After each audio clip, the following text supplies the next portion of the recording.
Ассаламу алейкум, армысыздар қадірлі көрермен, сіздермен бірге дін мен дәстүр хабары. Бағдарлама тізгінін ұстайтын мен Ақтолқын Орысбайқызы.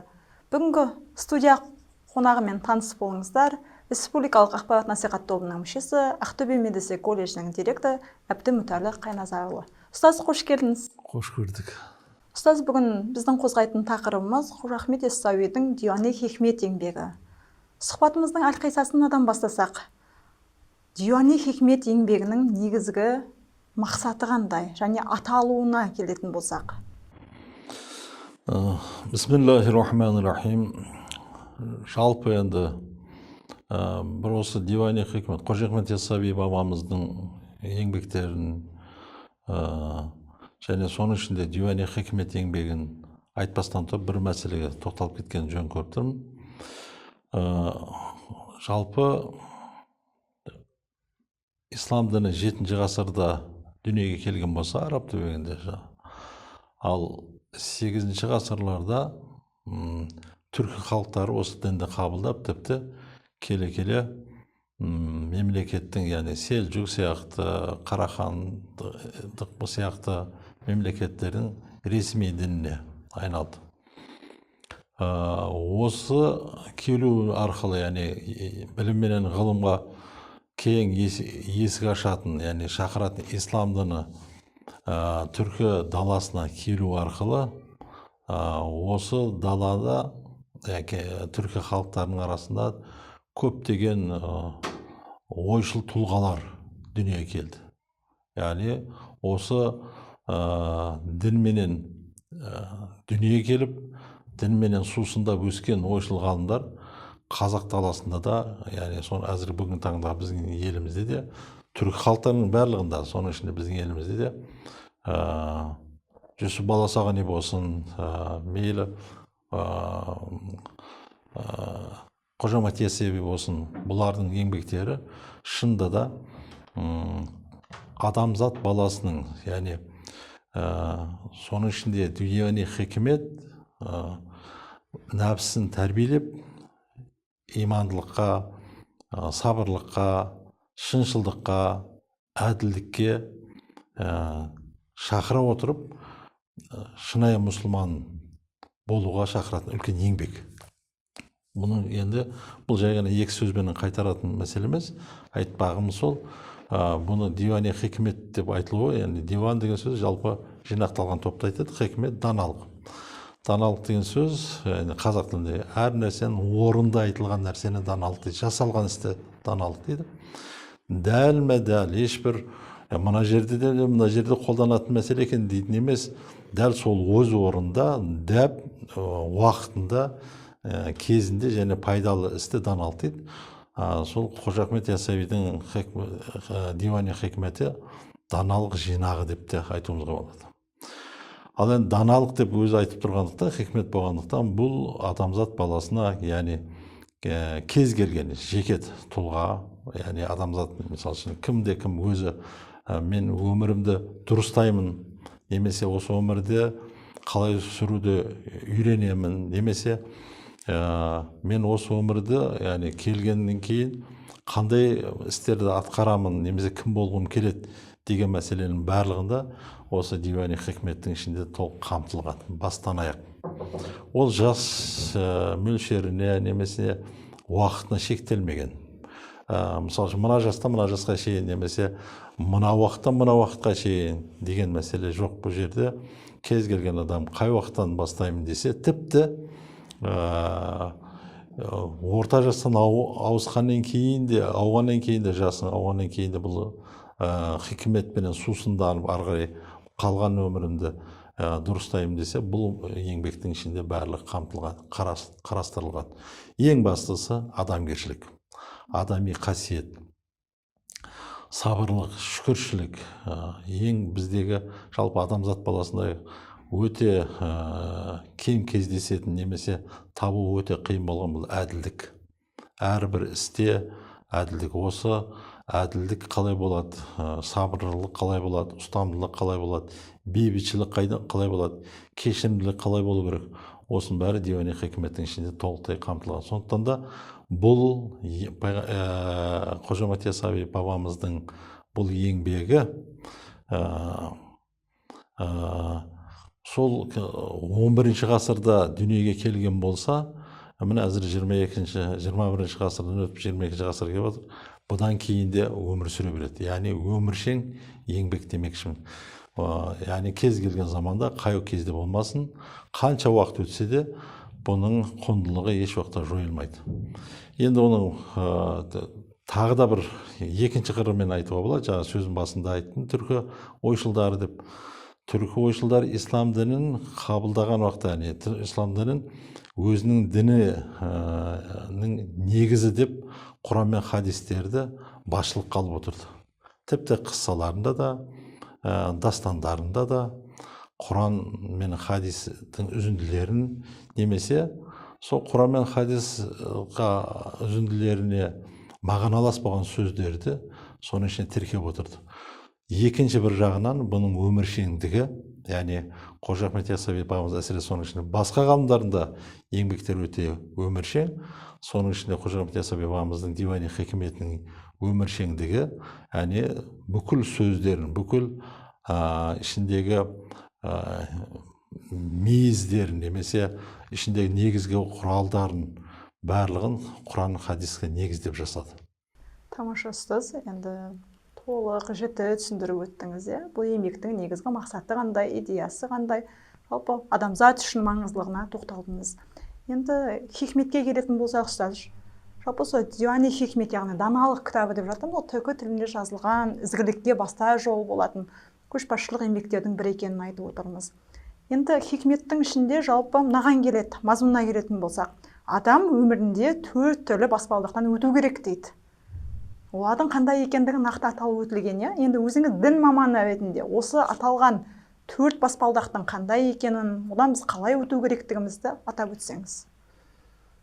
Жалпы Қожа Ахмет Яссауи бабамыздың еңбектері, барлық еңбектері сопылық негізінде, яғни рухани этиканың негізінде жасалған.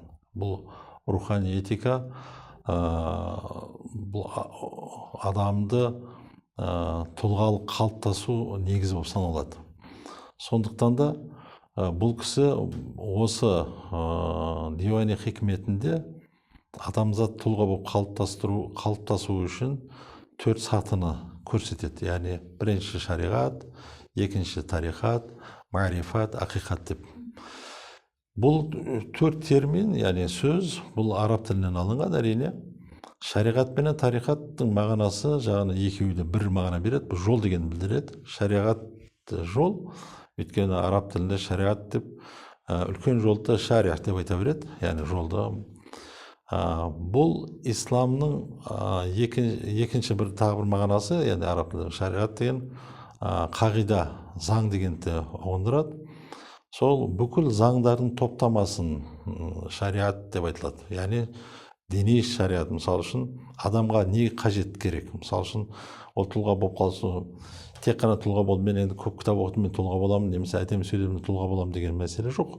Тұлға болу үшін адамның бірінші тәні де, жаны да таза болу керек, бүкіл нәрседен. Енді шариғат сол тән тазалықтарын үйретеді.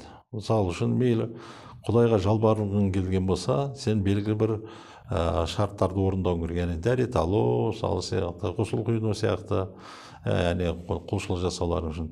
Дәл сол сияқты кейбіреулер ойлап қойған, тек қана бұл сен сауда саттық жасауың үшін де шариғаттың үкімдерін беруің керек. Қай сауданы сауда болып саналады да, қай сауда болып саналмайды. Немесе шариғатта рұқсат береді, немесе рұқсат берілмейді. Қай нәрсені сатуға болады, сатып алуға болмайды деген сияқты.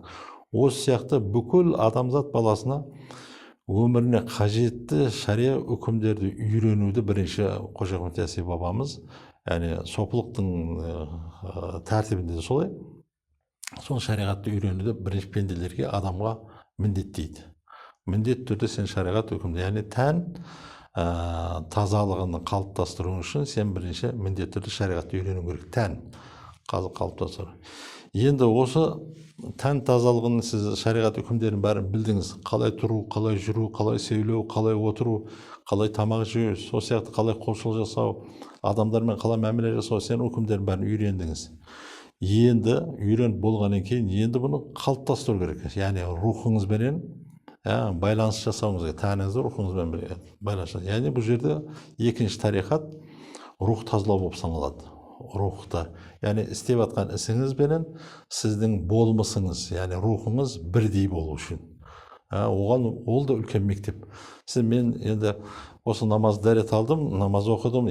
Сіздің намазыңыз қабыл. Енді Алла Тағала ешбір пенде, мұсылман пенденің жасаған амалдарын заяға кеткізбейді. Бірақ дәрежесі, оның шында да сізде өмірге де, ақыреттеге пайда беретін, қажет етілетін, немесе ешбір заясы кетпей орындалатын жерлерін үйрететін бұл тарихат. Жалпы тарихатта бұл жерде бірінші нәрсе керек, муршид деп айтылады тарихатта.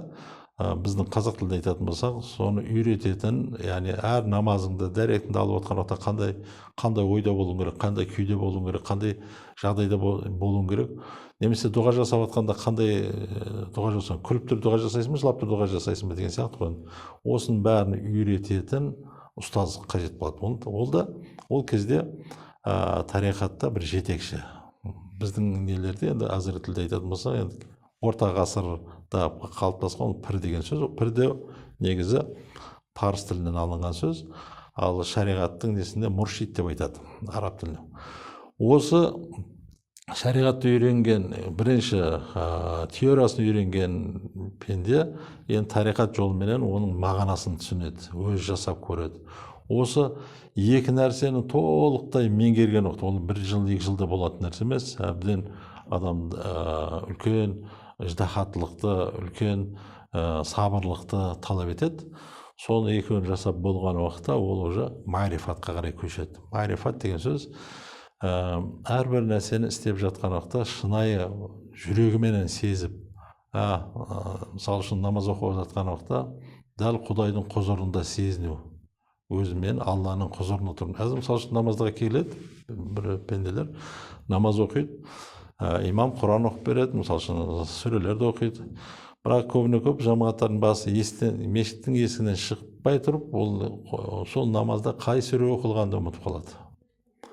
Ұмытып қалумен қатар да мейлі ғой. Тіпті ол қандай сүре оқып жатыр екен деп білгісі де келмейді. Яғни өзі намаздың ішінде тұрған болса да, көп өйткені қалыптаспаған. Яғни осыны үйрететін тарихат.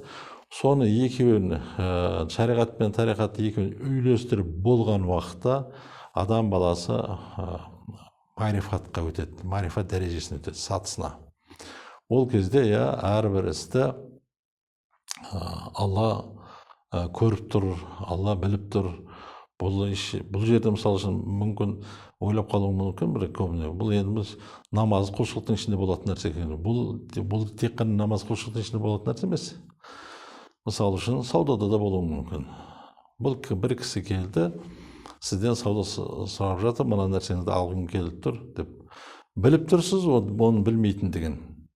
Бірақ сол жерде ариф болса, яғни марифат несін саласын өткен адам болса, біліп қойыңыз, мынандай кемшілігі бар, бұл мына жерінде мынандай деп айыбын айтып, сауда-саттық жасаудың өзі де сол марифатқа кіреді. Тек қана намаздың ішінде Құдайдың алдында тұрмын, дәрет алып жатқанда мына жеріме су тиді, күнәсі кетіп жатыр, мына жерде су тимеді, күнәсі қалып қойды деп сезіну емес. Тіпті сауда-саттық болсын, тіпті сен дауласып жатсың біреумен, ол сен біліп тұрсың, ол айыпты екендігін, ал ол білмей тұр өзінің айыпты емес екен. Бірақ сол кезде енді жарайды, бәрі Алла бұның білуші, көруші, ертең қияметте бұның бәрі мейлі ақым оған келсе кете берсін, бірақ Құдай біліп тұр бұны деп сезінуде осының бәрі марифат береді. Қожа Ахмет Яссауи бабамыз ариф, марифатты толық меңгерген кісі бұл кісі. Бұл кісіні Қожа Ахмет Яссауи бабамызды ариф деп те айтады. Яғни намаз құлшылықтарының барлығында Құдайдың құзырында тұрғандай сезініп, жүргенде де мәміле жасап жатқан уақытта да барлық нәрседе Алла бақылаушы екендігін, ешбір барынша титтей де бір қисық баспауға немесе мәміле жасамауға тырысып баққан кісі. Ал енді осыны марифат бүкіл құлшылығында, тіршілігінде, өмірінде барлығында болғаннан кейін бар, ол ақиқатқа қарай көшеді.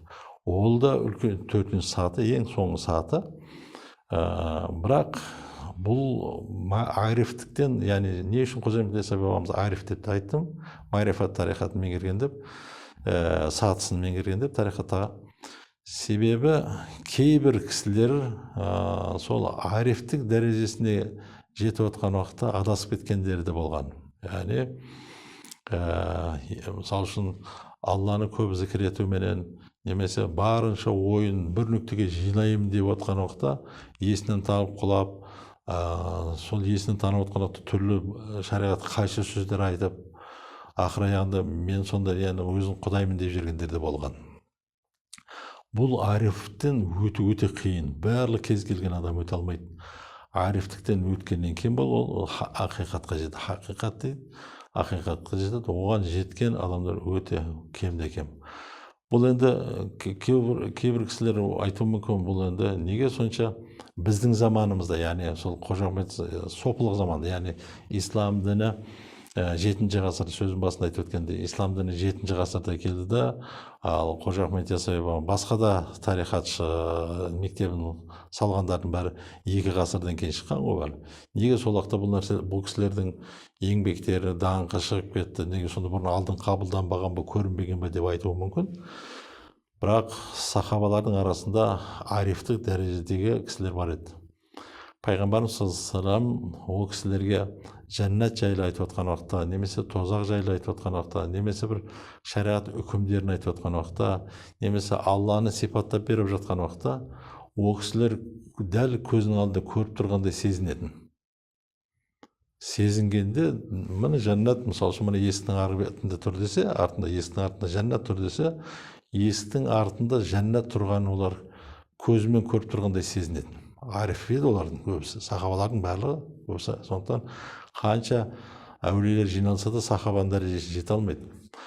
Бірақ уақыт өте келе заманнан кейін бұндай дәрежені қалыптастыратын адамдар азайып кетті. Яғни сахабалар кетті, табииндер кетті, табай табииндер де кетті. Енді Қожа Ахмет Яссауи бабамыз секілді тұлғалар қажет болды халыққа осы дінді жақсылап үйрететін, яғни сондай арифтік немесе ақиқатқа жететіндей етіп үйрететін ғалымдар қажет болды, үлкен тұлғалар қажет болды. Сол Қожа Ахмет Яссауи бабамыз сондықтан хикмет, осы дивани хикметінің ішінде осы 4, яғни сен жақсы тұлға болам десең, осы 4 сатыдан өтуің қажет деп айтты.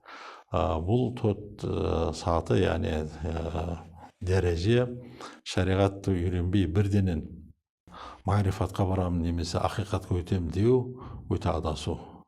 Міндетті түрде шариғатты үйренуіңіз керек. Шариғаттан өтпей сіз тарихатқа өте алмайсыз.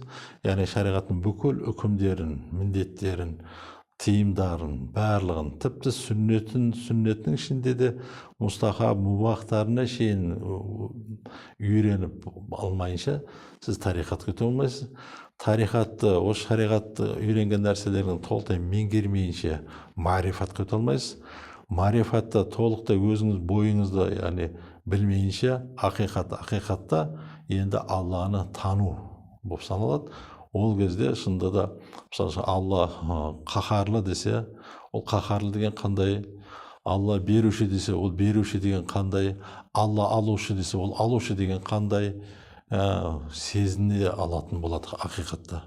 Ал оған дейін бұл осы 3 сатыны өтпейінше Алланы көріп тұрушы, естуші деген нұқта, ол мүмкін ол да біз сияқты сөйлейтін шығар, біз сияқты тыңдайтын шығар деген ойға кетуі мүмкін. Ал ақиқатқа жеткен тұлғалар, олар Алланы шында көріп тұрғандай білетін болады, танитын болады, Алланың бүкіл 99 есімінің барлығын. Яғни сол хикмет, дивани хикметтің ішінде осы нәрселердің барлығын ол кісі кіргізді. Жалпы біздер айтамыз, Құдай разылығы үшін деп айтамыз. Қалай разы болады? Қалай сонда разы болды деген не сонда? ал енді арифтік дәрежеден өтіп ақиқатқа жеткен кісілер алла разы болған нәрсенің қалай разы болғанын біледі. Ол кісілер разы болып жатқанын қалай, бәрін ақиқатын, бәрін Алланың бүкіл сипаттарын.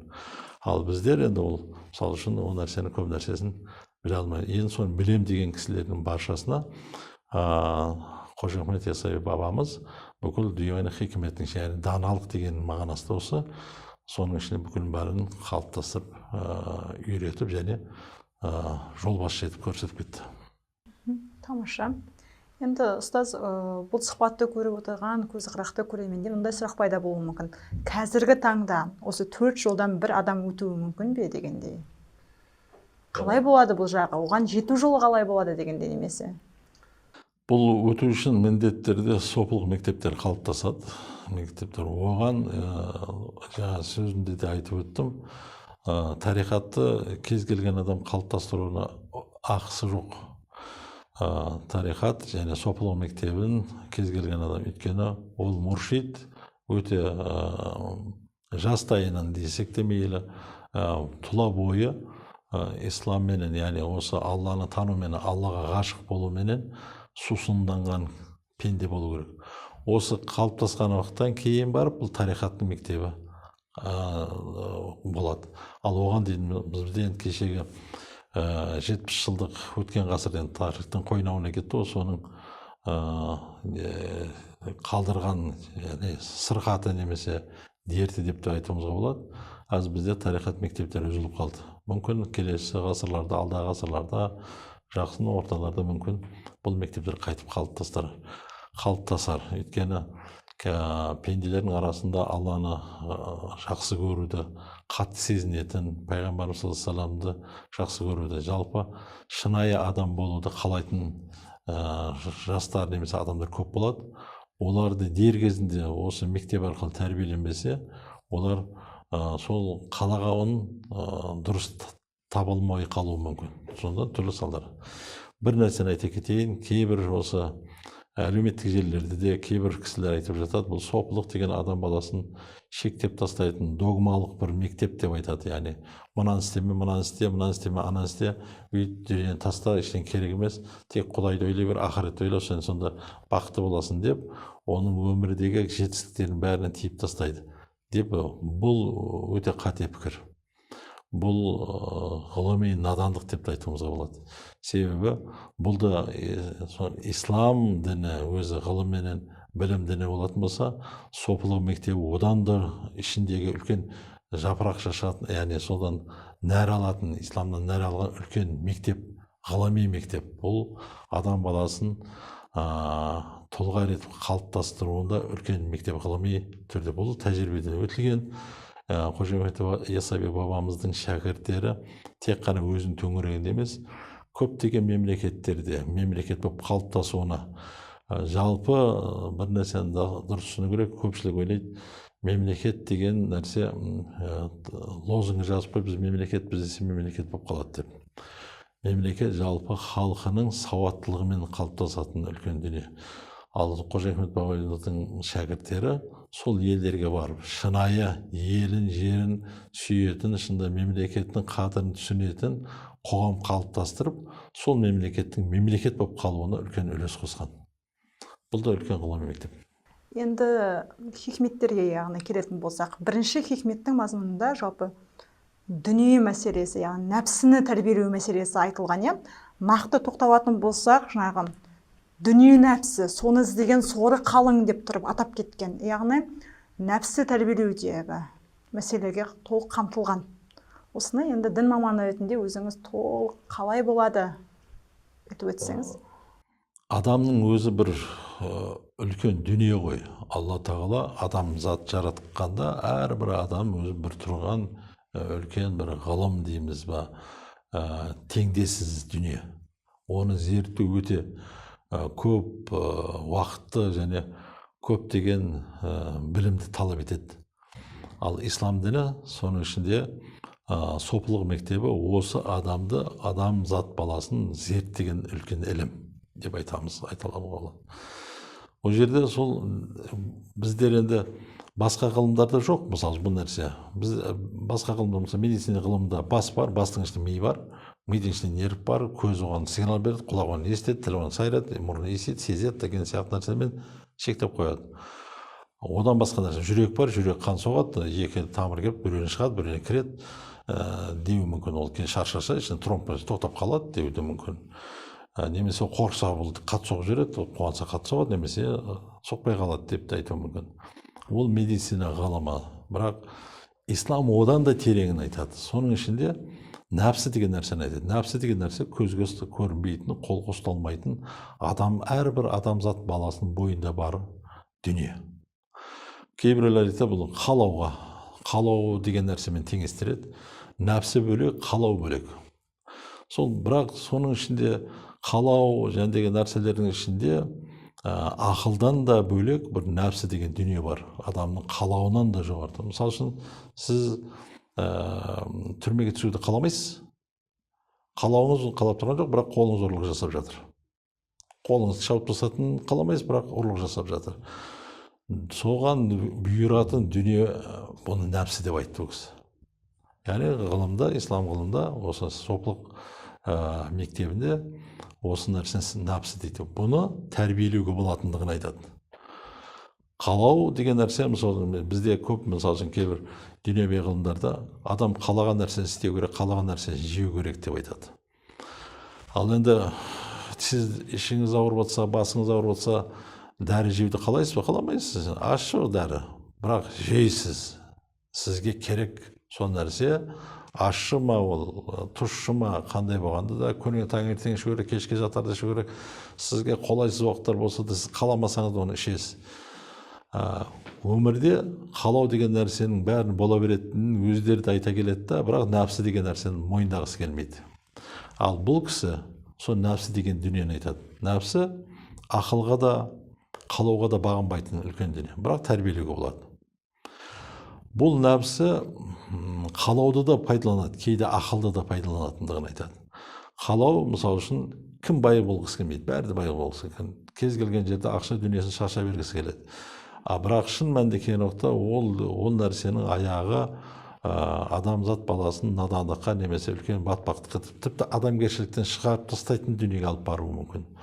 Оны тежемесе, нәпсі деген нәрсе барлық нәрсеге айдап баратын. Бірақ оны тәрбиелеу болатындығын Қожа Ахмет Яссауи бабамыз бірінші сол хикметінде де жақсылап баяндайды. Жалпы оны сезуге болады. Нәпсі деген нәрсе, шынында да нәпсім құрғыр бәледір, әр нәрсеге саладыр деп те айтады.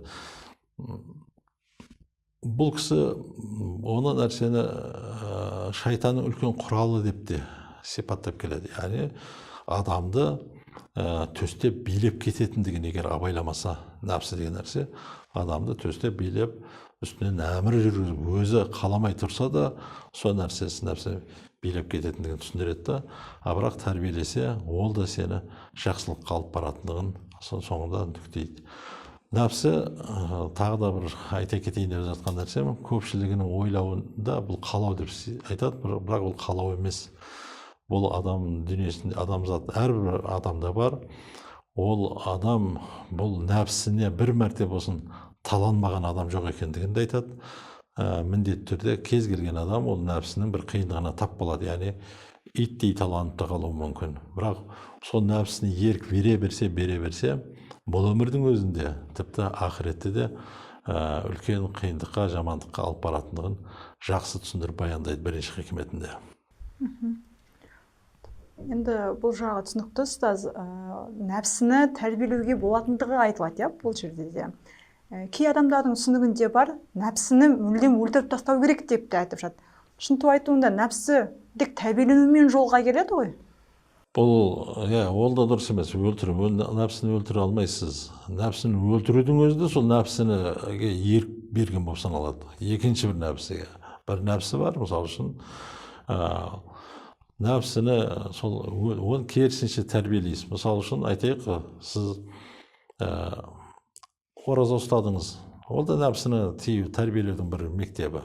Яғни Алла Тағаланың әмірі, бірақ таңсәріден күн батқанға дейін ол жерде ішіп жеуден бөлек өсек айту, ғайбат жасау, харам нәрсе көру сияқты бүкіл нәрселердің бәрінен өз нәпсіні тәрбиелеу керек. Ал кеш батты, тамақ келіп тұр, бірақ сіздің нәпсіңіз қалап тұр, тамаққа енді күнімен аш жүрді ғой нәпсіңіз қалады. Енді сіз не істеуіңіз керек? Бір мезгіл сіз құлшылығыңызда да сол сіз нәпсіңізді мазаламау үшін бірінші ауызашар жасап аласыз. Яғни аузыңды ашып аласыз, нәпсіңіздің бір белгілі дәлелді. Енді сіз намазда тұрған уақытта анау тамақты жүзімді пәленше жеп қоятын болды ау, мына нәрсе генше таусылып қалатын болды ау, мына нәрсе керемет екен, ішінде нан бар ма, жоқ әлде ет бар ма екен ау дейтін ойдан сен сақтану үшін азғантай болса нәпсіңізді тәрбиелеп қоясыз. Осылай сіздің өмірдегі құлшылығыңызда болсын, тіршілігіңізде болсын, нәпсіңіз сізге егер тәрбиелесеңіз, сізді жақсы қарай алып баратын болады. Сол үшін нәпсіні өлтіру деген мәселе жоқ, ол өлмейді. Ол өлтірудің өзі қайтадан нәпсіге, екінші бір нәпсіге. Керісінше нәпсіні тәрбиелеу арқылы ол сізді кейін сабырлыққа, шүкіршілікке шақыратын деңгейге апарғанға дейін сіз нәпсіні тәрбиелейсіз. Яғни сондықтан нәпсіні бір өлтіріп тастап демесе, оны бір тәрбиелеп тастау емес, ол өмір бойы тәрбиеленетін нәрсе. Енді ұстаз, жаңағы Қожа Ахмет Яссауи бабамыздың енді мәшһүр еңбегін талқылап отырмыз ғой, мазмұндарына келіп, екінші хикметіне келетін болсақ, жалпы Алланың есіміне байланысты, енді бұл түркі тілінде жазылған еңбек екенін білеміз ғой. Пәруардиғар деген сөз бар, оны оқып отырған, алғаш оқып отырған оқырман түсінбеуі мүмкін. Кімді айтып отыр? Бұл не сөз деген секілді. Енді маман ретінде сіз салдаңызшы осыны. Жалпы бұл екінші хикметі ғашықтыққа, яғни ғашықтықты үйрететін хикмет, жалпы ғашықтық жайлы. Яғни бір нәрсені жақсы көретін болсам, тек сені ғана жақсы көрейін. Мен бүкіл көңіл күйімді, бүкіл қалауымды, ғашықтығымды өзіңе бұра көр деп жазады хикметінде. Сол жерде паруардигар деген сөз бар. Паруардигар деген сөз бұл парсы тілінен енген бізге. Енді жалпы қазақша айтқанда жаратқан ием деген мағынаны береді, ол онымен тоқталмай шектелмейді. Егер жаратқан ием дегенмен шектелетін болса, бұл кісі соны беретін еді. Паруардигар деген сөзді қолдануы оның парсы тілінен енген болса да астары өте кең, ауқымды. Жалпы оңтүстік жақтарда бар, мысалы қолданылады. Бұл адамның еш нәрсемен пәруасы жоқ дейді. Яғни еш нәрсені ойламай жүр. Бұл адамның пәруа пәләк деп қояды. Яғни пәруа деген сөз еш нәрсені ойлайды. Пәләк деген сөз ненің қауын, қарбыздардың немесе қиярлардың жайылып жатқан жапырағын айтады. Өзінше еш нәрсе. Жалпы паруардигар деген сөз қам жеу, қамдану, бір нәрсеге мән беріп жүруді айтады. Мысалы үшін сіз қауын ексеңіз, немесе мал бақсаңыз, немесе дүниеге бала алып келсеңіз, немесе бір еңбек жаздыңыз, соның қарап жүресіз. Дер кезінде суын беру керек, дер кезінде шабу керек, малға жемін беру керек, немесе қарату керек, баланы тәрбиелеу керек. Сол сияқты қандай нәрсе болса, әрдайым сіздің көңіліңіз мына бір тұсыңызда, немесе бір ойыңызда, көңіліңізде оған деген бір ғам жүреді, қалып кетпесең. Алла Субхана Тағаланың, яғни парсы тілінен енген болса, паруардигар сөз біз қазақ түрік халықтарына еніп қалды.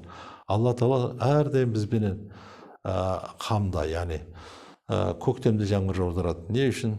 Пенделерім егін егіп алсын. Жазда күнді ыстады, не үшін? Егіндерін пісіріп алсын. Қыста, күзде сондай бір уақыт береді, жиып алсын. Бірақ енді Алла Тағала өздерің білесіңдер, мен сендер жараттым, арғай өмір сүріңдер деп отқан жоқ. Бізге әрдайым мысалы қиыншылықтан кейін жеңілдіктен кейін қайтадан бір қиыншылықтың келуі де Алланың бізге болған паруары, яғни бізді ойлағаны, пенделерім есін жиып алсын. Өз нәпсіне беріліп кетті, немесе пенделерім менен гөр басқа біреуді жақсы көріп кетті, мені іздесін, осы бір немесе бір ауру береді, дерт береді.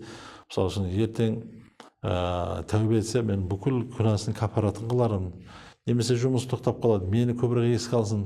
Осының бәрі паруар істейді. Паруар. Соны парсы тілінде паруар деген мағына береді. Бұл кісі осы хикметінде паруардигарым деп береді, яғни менің жаратқан ием деп қазақша айтыла береді, бірақ ол маған емес, одан да ауқымды. Қалай болғанда бүкіл пенделердің, тіпті жанды жансыз нәрселердің де, тіпті мақұлықтардың да, тіпті жыбырлап жүрген құрт құмырсқаның да алла тағала паруарын жеп жатыр, яғни қамында уақытылы жаңбырын, уақытылы рызқысын беріп жатыр.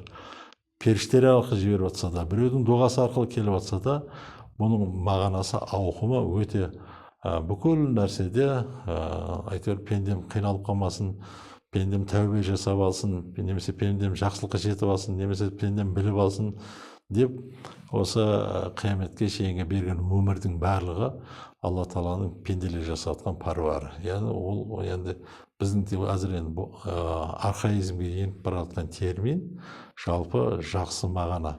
Осы кісі, яғни Қожа Ахмет Яссауи бабамыз осы терминді осы екінші хикметінде. Бірақ айтайын деп отқан нәрсем, бұл кісі ғашық болуда осы терминді қолданды.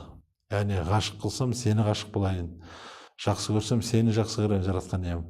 Соған мен көңілімді бұра көр, сені жақсы көруге мүмкіндік жаратып бере көр деген мағынада.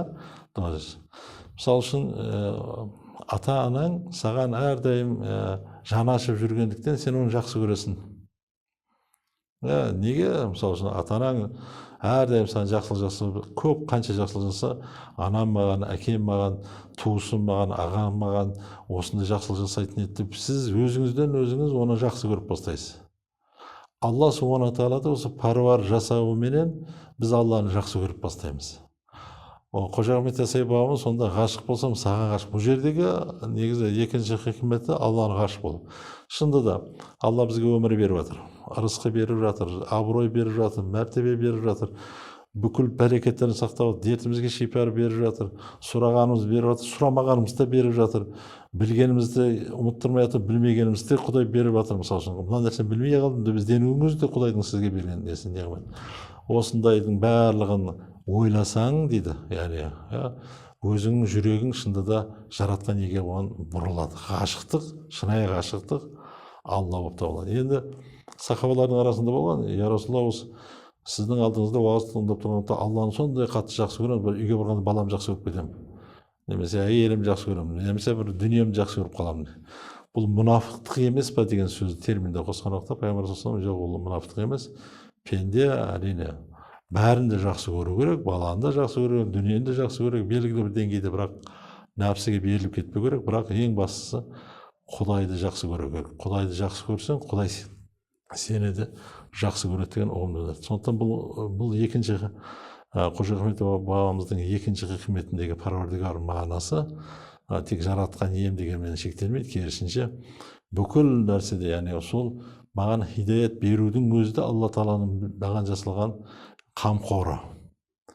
Қожа Ахмет Яссауи бабамыз да айтады, 40 жасында осы жолға түстім, 63 жаста, яғни хилветке түстім деп. Сол нәрсені бергенің өзі де Алла тағаланың, Қожа Ахмет Яссауи бабамыз айтып отыр, соның өзі маған берген Алланың қамқорлығы, яғни сол паруар деген маған алып қамтығандықтан, ол кісі сол парсы тілінен болса да осы хикметіне үлкен кеңінен пайдаланып қолданды. Бірақ бір нәрсені жақсырақ айтайық, Қожа Ахмет бабамыз болсын, қайсы ғалымдар, әсіресе Қожа Ахмет бабамыздың осы дивани хикметіндегі әрбір сөз, терминдер, ол үлкен мағынаны, үлкен кең ұғымды түсіндіретін, білдіретін болғандықтан, сол әрбір терминдерді қолданды. Оның ар жағында бірақ бәрібір Құран мен хадистер тұр. Яғни Қожа Ахмет бабамыз, тек қана Қожа Ахмет бабамыз емес, барша, мен енді бөле жарайын деп жатқан жерім жоқ, бірақ бүгінгі тақырып сол Қожа Ахмет бабамызға болғандықтан айтып жатырмын. Жалпы исламменен дүниеге келіп, исламменен өсіп, исламменен халықты тәрбиелеген ойшылдарымыздың барлығы түп тамырында Құран хадистен алды да, дәл соны ұғымын бізге түркі халықтар, яғни түркі халықтар түркі тілінде, парсы халықтар парсы тілінде, басқа халықтар өз тілдерінде ұғынықты өз яғни ескірмейтін уақытты жоғалтпайтын немесе уақыт өткеннен кейін қалып кетпейтін терминдерді қатты қолданды. Сондықтан да бұл Қожа Ахмет бабамыз бұл паруардигар деген сөзді қолдануында да негіз бар демекшімін. Бұл кейбір мысалы үшін түрік тілдестері дейміз ба, жоқ әлде бүгінгі заманның жазушылары ма немесе оған тіл тигізіп жүрмесін деп айтпақшымын. Бұның астары әр сөз, енді хикмет деген сөз даналық, даналық деген сөз әр нәрсені өз нәрсесіне қойып отыруы осы даналық дейді. Бұл жерде Қожа Ахмет бабамыз әрбір сөздерін даналықпен қойып отырды. Ғажап талдау болды десек артық болмас, ұстаз. Енді үшінші хикметіне келсек, үшінші хикметте былай келеді. Қаһар атты қаһарың деп келеді, яғни Аллах тағаланың қаһар сипаты бұл жерде. Одан кейін мұнафықтар ылаңда деп келеді. Кешірім мәселесі тұрғысынан келеді. Енді осыған тоқталайықшы. Мұнафықтық ылаң деген сөз енді бұл жерде не үшін бұл яғни Алла Subhanahu тағаланың сипаттарын айту арқылы адам баласын өзін тәрбиелейтіндігі, яғни осы нәрселер, яғни сол хикметінде келеді. Қай істерден сақтансаң, немесе қай істерге мән берсең, немесе қай істерден өзіңді аулақ ұстасаң, немесе жақындамасаң, сен яғни Алланың қаһар деген сипатынан аман қаласың, яғни қаһарынан аман қаласың. Қазақ тілінде қаһар. Бұл жерде сол жерде айтады, жаңағы мұнафықтық ылаң деген терминді қол. Мұнафықтық деген сөз екі жүзділікті береді. Екі жүзділік. Өзі бір қарағанда мұсылман, бір қарағанда мұсылман, істеп жатқан бәрі ислами, бірақ ділінде, мақсатында ислами негіз жоқ, немесе арман жоқ, мақсат жоқ. Мақсаты, мысалы үшін, және нәпсінің қалауы, мүмкін он бір жетістікке жеткісі келіп жатқан шығар, мүмкін бір мақсатын орындалып қалуын күтіп жатқан шығар, бірақ түптің түбінде Аллаға ғашық болу жоқтықты мұнафықтық дейді. Енді екі жүзді аздығы жасайды бұл жерде. Екі жүздікте екі мәрте сөйлеп жатыр, екі түрлі сөйлеп жатыр деп айту мүмкін, бірақ бұл жердегі мұнафықтық негізі Алланы ғашық болмау, ал негізгі мақсаты Алланың разылығы болмауды мұнафықтық дейді. Түптің түбінде жеке мүддесінде қалап отырған. Осы ылаң деген сөз қолданады. Біздің көне түркі тілінде де бар, енді ылаң. Жалпы құбылыс деп те айтуымызға болады.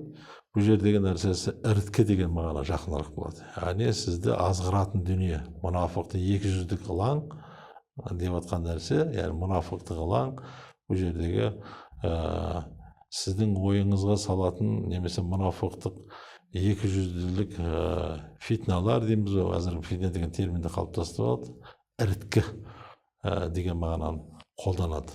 Шынында да Алланың қаһарын келтіретін нәрсе мұнафықтық қылықтар. Алланың қаһарын келтіретін нәрсе екі жүзділік, яғни Алланы разы болмайды, бірақ сен Алланың үкімін орындап жатқан секілді, бірақ түптің түбінде сол екі жүзділіктің іріткі салуы немесе қалауы, сол нәрселерді сақтанбау, яғни сол мұнафықтың белгілерін сақтанбау Алланың қаһарын келтіретіндігін түсіндіреді. Ылаң деген термині ол жерде іріткі деген. Ал мұнафықтық енді ол да араб тілінен енген. Екі жүзділік пайғамбар саллаллаху заманында мұнафықтар болды. Яһудилерден енген кезінде, мысалы үшін, ал түптің мақсаты Құдай емес, Алланың разылығы емес. Құдай бар ма десе Аллаға сенеміз дейді, ақыретте бәрі дейді, Құранды оқи береді, бірақ жүрегінде Алла жоқ, жүрегінде иман жоқ, жүрегінде қалауында басқа дүние.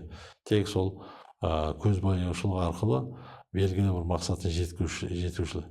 Сол болған кісілердің сипаттамаларын мұнафықтық деп біздің ислам дінінде терминде қалып қойды. Сол терминді бұл кісі қолданады жерде. Енді төртінші хикметке келетін болсақ, жылап дұға қылам саған деп келеді, Біз Аллах тағаладан сұрау керектігіміз, дұға мәселесі әсіресе көбірек айтылған. Енді дұға мұсылманның қорғаны деп айтамыз, Адам өміріндегі дұғаның аса маңызды рөлде екенін білеміз. Яғни бұл хикметте де сол туралы кеңірек айтып өткен болатын. Енді біз даналық кітабын білеміз ғой, Құран мен хадиске сүйеніп жазылған еңбектердің бірі екендігі. Осы дұға мәселесіне келсек, ұстаз. Ол жерде енді басқалар басқаша түсініп қалуы мүмкін. Бұл бір өткенде бір әртіс ағамыз айтқан еді, бір қазақтың бәрі жылауық деп. Сәл айтсаң бір жылап қала береді қазақтар деп. Бұл жердегі жылап тұрып дұға жасау тек көз жасын ғана айтып жатқан жоқ ұғымында. Жалпы сен кез келген адам қай уақытта жылайды. Әсіресе біреудің таяғы қатты батқанда жылауы мүмкін, ол бері жағы, бірақ жыласа да көз жылайды, бірақ жүрек жыламайды немесе. Адам қашан бар нәрсесін жоғалтқан уақытта жылайды. Мысалы үшін ешкімді ұрған жоқ, қойыңызды бір ұрлап кетті.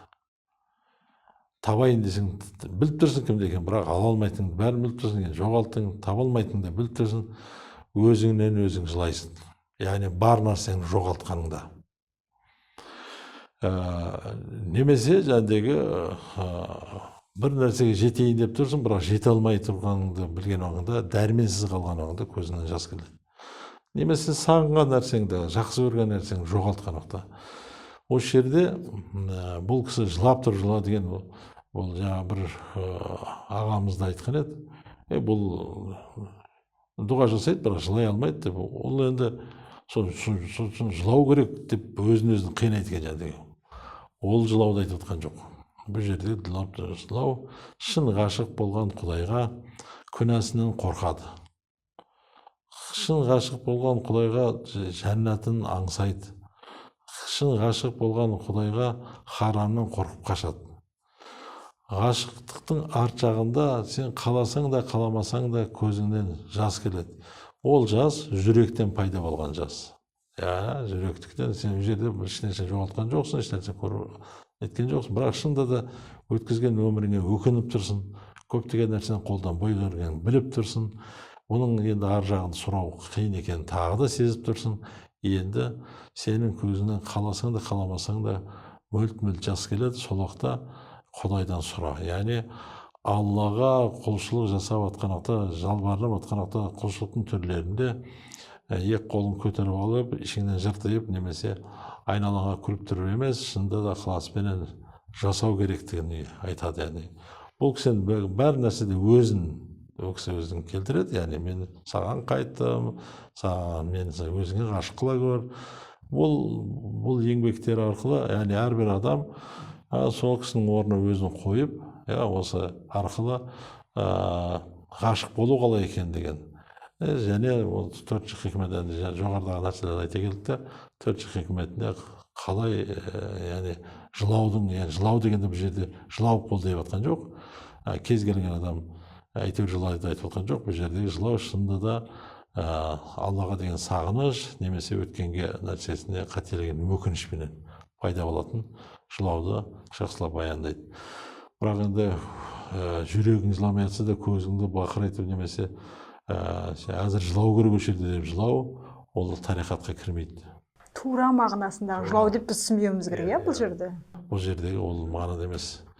Ол шынында да өткен нәрсесіне қолданбай бергенге өкінген адам шынайы түрде болмысымен, бүкіл болмысымен, жүрегіменен, бүкіл санасыменен өкінген адамның түрі де жыланышты болуы мүмкін.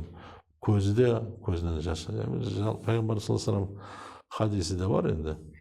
Екі адамның көзі тозақты көрмейді деп, біреу елін қорғаймын деп түнімен күзеткен, жаудан қорғаймын деп түнімен ұйықтамай күзеткен, екінші күнәсінен қорқып жалбарынып, шынында жеке қалған уақытта жылап дұға жасаған. Жеке қалғанда елдің ортасында, көпшіліктің ортасында айқайлап емес. Шынында бұл кісі жақсы үйретеді. Жеке қалған уақытта дұға жасап жылау өте қиын нәрсе. Ол өзің, өйткені сені ешкім көріп тұрған жоқ. Ал енді көпшіліктің ортасында адам жылауы да мүмкін енді. Ал немесе оның қасындағы адамның жылап жатқанын көріп жылауың да мүмкін, немесе оның бірісіне әсер алып жылауың да мүмкін. Бірақ жеке өзің тұлға қалған уақытта, жеке өзің ешкім көрмейтін, тек Алланың құзырында тұрғаныңды сезінбесең, ол кез келгеннің көзінен жас шықпайды да. Енді кімге қалай екенін қайдам, әйтеуір азға да болса да жүрегінде иманы бар адам, енді Алладан деген сенімі бар адам, бұл хикметті оқығанда ол өзінен өзі тұла бойы босап, қалай яғни сезгендігін бойында да көзінде де көрсете алады. Ұстаз, енді жалпы талдау барысында мына хикметтердің мазмұнына келген кезде біз тереңірек үңілу керектігіне көзіміз жетіп отыр, иә. Енді мынаған келейікші, ұстаз, хикметтің әрі қарай жалғасына келетін болсақ, иә, бұл жерде жаңағы салауат мәселесі бар, иә, салауат туралы кім үшін келді Расул деген мысалы хикмет бар. Осыған байланысты толығырақ айтсаңыз, ол хикметтерде нақты не айтылған, оның маңыздылығы қандай дегенде? Бұл шынында да дініміздегі ең үлкен негіз деп айта аламыз. Яғни бірінші пайғамбар саллаллаху алейхи вассалам кім үшін келді жалпы? Неге келді пайғамбар соңғы пайғамбар болып келді? Пайғамбар саллаллаху алейхи вассалам кім үшін келді деген сұраққа, яғни ол хикметінде айтылады, жалпы үммет үшін келгендігін түсіндіреді. Үммет үшін, қияметке шейін, ол енді үмметтерін санап түсіністік емесе де, әрбір мен пайғамбардың сүннетін ұстанамын, пайғамбардың жолы арқылы Құдайды танимын деген адамға, танығысы келетін пенделерге жіберілген. Бұл үлкен ауқымды мағына. Себебі қазір осы өмірдің өзінде де айтып жатыр, араптан шыққан бұл пайғамбар, бұл араптың діні деген жоқ, олай емес. Бұл Қожа Ахмет Яссауи баба өз жерін айтады. Кімдер үшін? Бұл ұлтқа белгілі бір жерге емес, кез келген қияметке шейін неше ғасыр өткен болса, әзір айтайықшы, мен 14 ғасыр дейік. 14 ғасырдың ішінде кім осы жолды ұстанам деген болса, соның барлығына, бізден кейін қанша ғасыр өтетін болса, соның барлығында кім соның жолын ұстанам деген болса, сол үшін келген. Пайғамбар саллаллаху алейхи вассалам келуіменен бүкіл барлық нәрсені қолмен ұстап, көзбен көргендей етіп үйретіп кетті. Құранды алып келді. Сол пайғамбарымыз саллаллаху алейхи вассалам шынында да Алланың құзырында болды. Жәннат пен тозақты өз көзімен көрді. Өз көзімен көрді, мираж ашқан уақытта. Намаз парыздардың барлығын, тіпті періштелер жете алмаған жаққа ол кісі барды. Періштелер бара алмайтын жерге барды. Алланың бүкіл сыйларын көрді. Көрген адам көрсетеді. Оны не үшін көрді ол? Не үшін Алла Тағала көрсетті ол кісіге? Өйткені жердегі пенделерге қажет нәрселерді сезіндіру үшін және соған талпынып ғашық болу үшін көрсетті. Пайғамбар саллаллаху алейхи вассалам көрді, келгеннен кейін бүкіл тәркі дүниенің барлығын, тіпті пайғамбар саллаллаху алейхи вассаламға жер қазыналарын, кілтін бәрін Жабраил алып келген уақытта алмады. Менің үмметім үшін бұл қасірет. Алсам, пайғамбар саллаллаху алейхи вассаламның сүннеті дүние жинау деп, менің үмметім дүниеменен алданып қалар, нәпсіне көбірек беріліп кетер деп алмады. Бүкіл бұл дүниенің адамгершіліктен өзге ешқандай құны жоқ екендігін түсіндірді. Осы нәрсенің қасында мына тауда болған алтының болсын, күмісің болсын, қандай бұл дүниеде жұрттар менің пәлендей дүнием бар деп мақтанып отқан барлығы адамгершіліктің қасында, адами қасиеттің қасында, көркем мінездің қасында дым емес екендігін көрсетті. Сол нәрсені құндылықты сезінем деген адамның барлығына пайғамбар саллаллаху алейхи вассалам пайғамбар болып келді. Пайғамбарымыз саллаллаху алейхи вассаламға рахметтің ең жоғарысы салауат. Өйткені инналлаха ва малаикатуху юсаллуна аля наби я айюхаллазина аману саллу алейхи ва саллиму таслима. Алла Тағала және періштелер оған салауат айтты. Ей иман келтіргендер, сендер де оған салауат айтыңдар. Осы хадис, осы Құрандағы әмірді Қожа Ахмет Яссауи бабамыз осы хикметін оқыған екен, өзіңнен өзің салауат айтасың. Шынында да пайғамбар саллаллаху алейхи вассалам осындай бүкіл қиындықты, бүкіл қандай бір асу болса, белес болса, барлығын үммет үшін жасағандықтарын келтіргендіктен салауат айту әрине бәріміз. Қожа Ахмет Яссауи бабамыз шынында да бірінші хикметінен бастап соңғысына шейінгі әзір біздің қолымызға түскені, негізі бұдан да көп та болуы мүмкін. Бұл енді 1000 жыл деген, 11 ғасыр деген аз уақыт емес қой, былайша алғанда аз уақыт емес. Оның ішінде талай құбылыстар, талай шапқыншылық, басқыншылықтар, талай өзгерістер болды. талай жағдайлар болды. Соның барлығынан өте сүзекеле қанша толқындардан асулардан өтіп бізге мына жеткеннің өзі бізді әсерлендіріп жатыр.